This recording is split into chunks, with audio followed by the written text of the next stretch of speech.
अरुणाचल प्रदेश।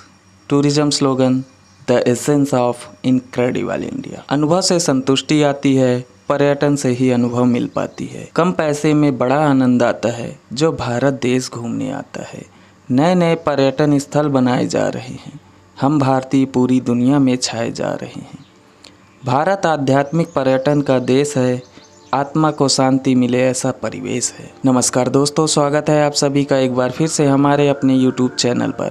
आज से एक और नया सीरीज शुरू होने जा रहा है जिसमें आपको भारत के सभी स्टेट के एक एक करके ट्रैवल इन्फॉर्मेशन उपलब्ध होगी। मेरी कोशिश रहेगी कि एक ही जगह पर आपको सारी जानकारी मिल सके। वीडियो लंबी ना हो, इस वजह से 2 से 3 पार्ट में आपको इन्फॉर्मेशन मिलेगी, जिससे आपको यहाँ वहाँ इन्फॉर्मेशन के लिए भटकने की आवश्यकता नहीं होगी। साथ ही एक रिक्वेस्ट है आप सभी से, लगभग 74% लोग वीडियो देखते हैं पर सब्सक्राइब नहीं किया है, तो यार प्लीज़ सब्सक्राइब करें और सपोर्ट करें। चलिए आगे बढ़ते हैं और आपको बताते हैं कि आज के वीडियो में कौन कौन से टॉपिक कवर करने वाले हैं। नंबर 1, अरुणाचल प्रदेश का परिचय। नंबर 2, कुछ महत्वपूर्ण तथ्य। नंबर 3, अरुणाचल प्रदेश की बोलियां। नंबर 4, अरुणाचल प्रदेश पहुंचा कैसे जाए। नंबर 5, अरुणाचल प्रदेश में घूमने के स्थान। नंबर 6, अरुणाचल प्रदेश में tourism activities. Number 7, Arunachal Pradesh में शॉपिंग। नंबर 8, अरुणाचल प्रदेश के famous food. Number 9, Arunachal Pradesh के डेस्टिनेशन सर्किट। चलिए आगे बढ़ते हैं। अरुणाचल प्रदेश के परिचय के बारे में बात करते हैं। अरुणाचल प्रदेश भारत का एक उत्तर पूर्वी राज्य है। इस राज्य को भारत के आर्किड राज्य या वनस्पति शास्त्रियों के स्वर्ग के रूप में भी जाना जाता है।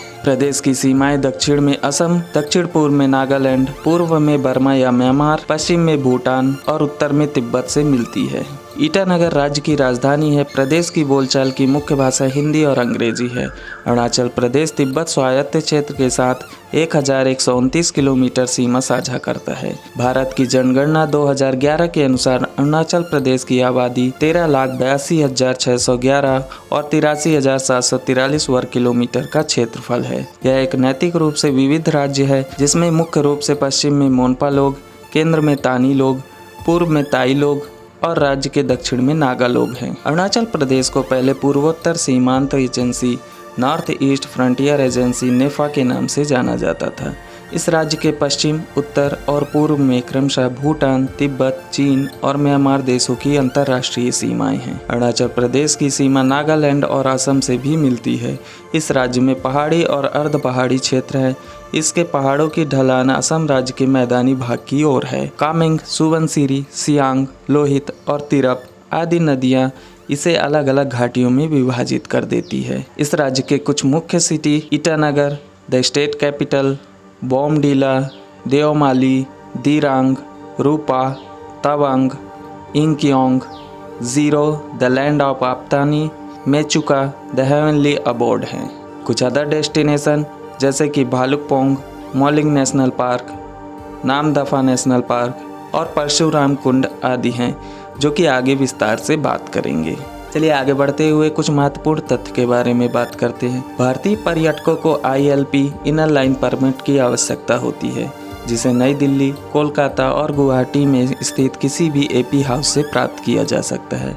ILP प्रत्येक सेक्टर जैसे कि number 1 Bomdila, Dirang, Tawang, number 2 Itanagar, zero, number 3 Namdapha, Changlang के लिए प्रदान किया जाता है। उपरोक्त क्षेत्रों में से किसी एक के लिए ILP प्राप्त कर सकते हैं। विदेशी पर्यटकों को एक प्रतिबंध क्षेत्र परमिट की आवश्यकता होती है, जिसे गुवाहाटी में AP हाउस से प्राप्त नहीं किया जा सकता। इसे नई दिल्ली या कोलकाता में खरीदा जा सकता है।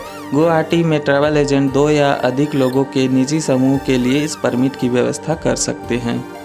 प्रतिबंधित क्षेत्र परमिट आधिकारिक चेक पॉइंट्स और प्रत्येक होटल लॉज पर प्रस्तुत करने की आवश्यकता होती है।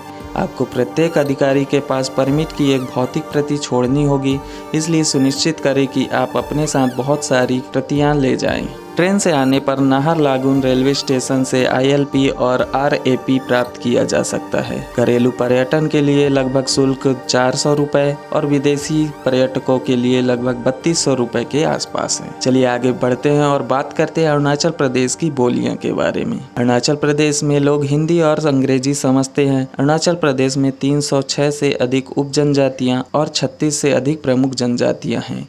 चूँकि कोई आम भाषा नहीं है, इसलिए अधिकांश लोग अपनी जनजातीय बोलियों के अलावा हिंदी में संवाद करते हैं। चलिए अब बात करते हैं अरुणाचल प्रदेश पहुंचा कैसे जाए। निकटतम हवाई अड्डे गुवाहाटी और डिब्रूगढ़ हैं। यदि आप अरुणाचल के पश्चिमी भाग की यात्रा कर रहे हैं तो पहले आपको इन हवाई अड्डों पर पहुंचना पड़ेगा।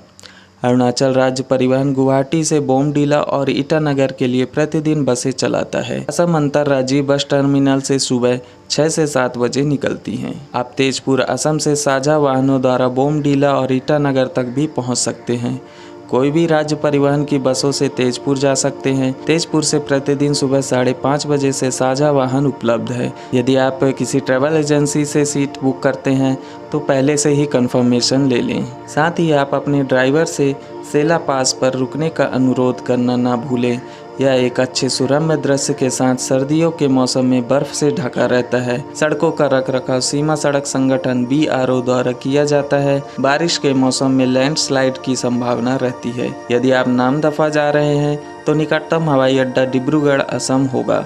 ईटानगर के लिए कोई सीधी उड़ान नहीं है और निकटतम हवाई अड्डा तेजपुर है। गुवाहाटी से अरुणाचल प्रदेश के पासीघाट और तवांग जैसे विभिन्न गंतव्यों के लिए हेलीकॉप्टर सेवा उपलब्ध है। सेवा मौसम की अनुमति से संचालित है। तवांग के हेलीपैड पर कोई सार्वजनिक टैक्सी नहीं चल रही है। यदि आप हेलीपैड से तवांग शहर तक ट्रैकिंग करना चाहते हैं तो फ्लाइट में चढ़ने से पहले सड़क परिवहन की पूर्व व्यवस्था कर लें। यह ध्यान दिया जाना चाहिए कि अरुणाचल प्रदेश में सड़क नेटवर्क अत्यधिक विकसित नहीं है और अक्सर एक गांव या दूसरे के बीच सीधे जाना संभव नहीं होता है।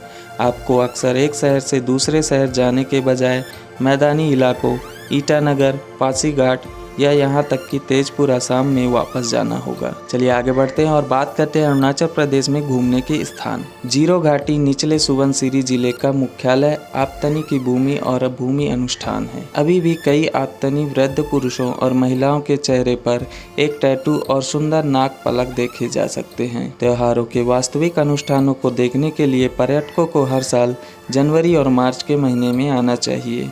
आप्तनी अपनी संस्कृति और परंपराओं के साथ फोटोग्राफर के लिए सुंदर अद्वितीय परिदृश्य में बहुत समृद्ध है। अरुणाचल प्रदेश में एडवेंचर स्पोर्ट्स गतिविधियों के लिए बोमडीला एक बढ़िया विकल्प है। यह ट्रैकिंग प्रेमियों के लिए ट्रैकिंग डेस्टिनेशन के रूप में प्रसिद्ध है। अरुणाचल प्रदेश में ट्रैकिंग के लिए सबसे अच्छा समय अक्टूबर से फरवरी तक है। राफ्टिंग और एंगलिंग दोनों ही प्रसिद्ध साहसिक खेल गतिविधियां हैं जो यहां संभव है। पासीघाट अरुणाचल प्रदेश के सबसे पुराने शहरों में से एक है। यह उन पर्यटकों के लिए एक आदर्श स्थान है जो प्रकृति के आधिपत्य का अनुभव करना चाहते हैं। यह शहर अरुणाचल प्रदेश का प्रवेश द्वार है। यह जगह प्राकृतिक फोटोग्राफी के लिए एकदम सही है। तवांग के आसपास घूमने की जगहों में एनीगोम्पा जो एक बौद्ध मठ है जिसका प्रबंधन ननों द्वारा किया जाता है। अन्नी का अर्थ है नन। यह सड़क मार्ग द्वारा पहुंचा नहीं जा सकता था। आपको मठ तक जाने के लिए आपको अपने गाइड या कैब ड्राइवर से अनुरोध करने की आवश्यकता है। नूरानॉक फॉल्स तवांग के पास सबसे बड़े फॉल्स में से एक है। इसके अलावा वार मेमोरियल आप घूम सकते हैं। तवांग में युद्ध स्मारक यह भारतीय सेना द्वारा बनाया गया है और इसमें उन शहीदों के नाम अंकित है जो 1962 में चीनी घुसपैठ के दौरान तवांग की रक्षा करते हुए मारे गए थे। माधुरी झील, इस झील का नाम प्रसिद्ध अभिनेत्री के नाम पर रखा गया है। तिब्बती चिकित्सा औषधालय, यह मुख्य तवांग से थोड़ी दूर पर है। एक तिब्बती चिकित्सक आपकी जांच करेगा और आपकी बीमारी के लिए तिब्बती दवाएं लिखेगा। औषधालय में फार्मेसी से बहुत ही उचित दरों पर दवाएं खरीदी जा सकती है। चलिए अब बात करते हैं अरुणाचल प्रदेश में टूरिज्म एक्टिविटीज़ के बारे में। राफ्टिंग, ब्रह्मपुत्र को दुनिया में राफ्टिंग के लिए सबसे अच्छी नदियों में गिना जाता है। यह नदी भारत के उत्तर पूर्व हिस्से में एक अद्भुत और रोमांचक जीवन भर यादगार राफ्टिंग अभियान का अनुभव देती है। सांगपो नदी तिब्बत के पूर्व की ओर बहती है जो महान हिमालय से होकर गुजरती है। यह नदी सबसे ऊंचे पहाड़ नामचे बरवा से भी गुजरती है और फिर अरुणाचल प्रदेश तक पहुंचती है। ब्रह्मपुत्र रिवर राफ्टिंग एक चुनौतीपूर्ण गतिविधि है जिसमें कोई जेब्रा ओक और रोरिंग रिकोर का अनुभव कर सकता है। पर्यटक रात के समय अपना कैंप लगा सकते हैं। इस यात्रा में ब्रह्मपुत्र नदी पर डिब्रूगढ़ की राइड भी शामिल है। साथ ही पासीघाट के मैदानी इलाकों से घने जंगलों वाली नदी घाटी भी शामिल है। सुबनसिरी नदी राफ्टिंग, सुबनसिरी नदी को सोने की नदी के रूप में भी जाना जाता है। यह नदी ब्रह्मपुत्र नदी की सबसे बड़ी सहायक नदी है और अरुणाचल प्रदेश में वर्षावन से होकर बहती है। यह नदी तिब्बत में लगभग 170 किलोमीटर, हिमालय के पूर्वी भाग में लगभग 250 किलोमीटर और असम में लगभग 86 किलोमीटर बहती है। इससे पहले यह महान ब्रह्मपुत्र नदी में मिल जाती है। Kameng river rafting. कामेंग का नाम बदलने से पहले इस नदी को बरेली नदी के नाम से जाना जाता था। यह नदी भारत तिब्बत सीमा पर बहती है। यह अरुणाचल प्रदेश से बहती है। यह भारत में रिवर राफ्टिंग के लिए सबसे चुनौतीपूर्ण नदी में से एक है। चलिए अब आगे बढ़ते हुए बात करते हैं अरुणाचल प्रदेश में शॉपिंग्स। Woven goods. बुने हुए सामान की बुनाई पूरे क्षेत्र में महिलाओं का पारंपरिक व्यवसाय है।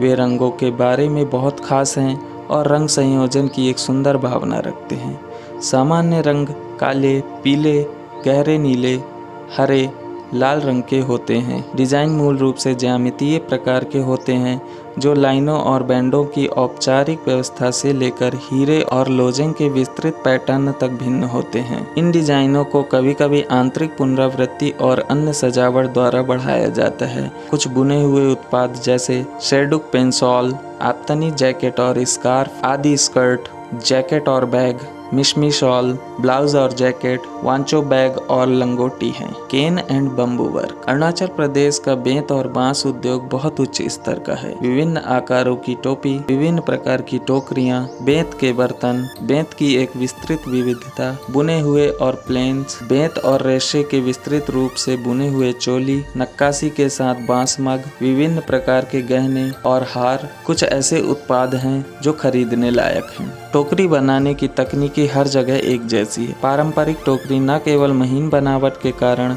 बल्कि असामान्य आकृतियों के कारण भी सुंदर हैं। Carpet making. कालीन बनाना मोनपाओं की विशेषता है। वे ड्रैगन, ज्यामिति और फूलों के डिजाइन के साथ सुंदर रंगीन कालीन बुनते हैं। रंग और रंग संयोजन की पसंद अद्वितीय है। हालांकि मूल रूप से वे स्थानीय उपयोगों के लिए कालीन बुनते थे, लेकिन अब यह व्यापार की एक उच्च मांग वाली वस्तु बन गई है। मांग में वृद्धि के साथ बड़े पैमाने पर उत्पाद में वृद्धि हुई है। Wood carving.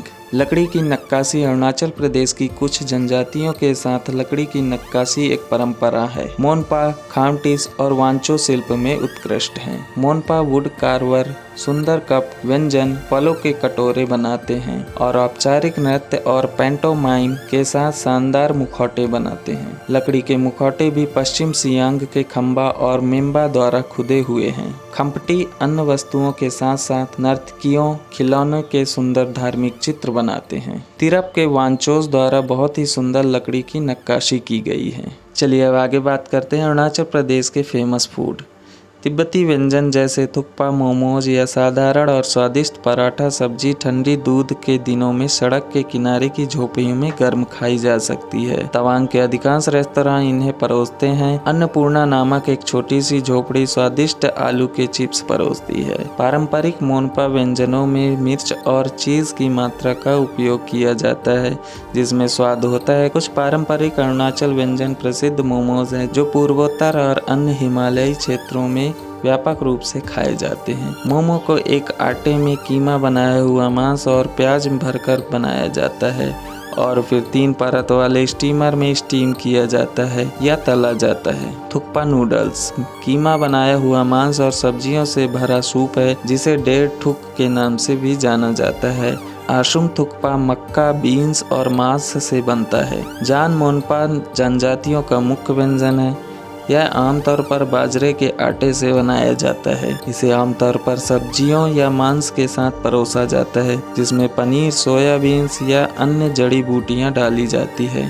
खुरा यह पैनकेक है, चाय के साथ खाया जाता है। ग्यापा खाजी चावल। ग्यापा खाजी चावल पनीर, छोटी सूखी मछली या झींगा, मिर्च, अदरक और अन्य मसालों से बना एक प्रकार का पुलाव है। ड्रिंक की बात करें तो अपोंग चावल की बियर को टेस्ट करना न भूलें। चलिए आगे बढ़ते हैं और बात करते हैं अरुणाचल प्रदेश के डेस्टिनेशंस के बारे में। अरुणाचल प्रदेश में 12 टूरिस्ट सर्किट हैं, जो कि 83,500 स्क्वायर किलोमीटर में फैला हुआ है, जो कि आपको पूरे 12 सर्किट के बारे में अगली वीडियो में डिटेल में जानकारी मिलेगी। तब तक अगली वीडियो का इंतज़ार करें और कमेंट करके बताएं कि आप में से कितने लोग अरुणाचल की खूबसूरत वादियों का आनंद लिया है। उम्मीद है आपको इन्फॉर्मेशन अच्छी लगी होगी। मिलते हैं अगले वीडियो में। चैनल में नए हैं तो सब्सक्राइब करना ना भूलें। धन्यवाद।